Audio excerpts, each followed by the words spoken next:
আবার তো রহিম বলছো, কি বলতে হবে? রহিম, আগলের মাঝখান থেকে উচ্চারণ। রাহেম না, রহিম বলো। এখন বলো আব্বা। মাথা দাও। আবিলা হাবিম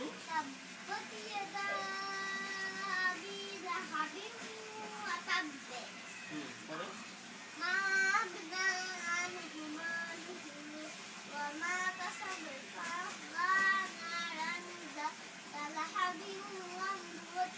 তালা হাবিম, তালা না এভাবে না তো, তালা তালা হাবিম। হাবিম এখানে কিভাবে বলতে হবে? তুমি কি বলছো? তালা হা বলছো, তালা হা হবে না, কি হবে?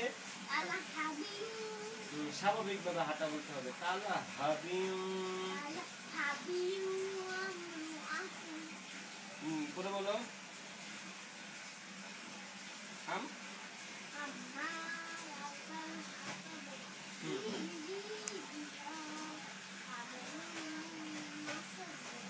এই তো হইছে। এখন পরেরটা বলো।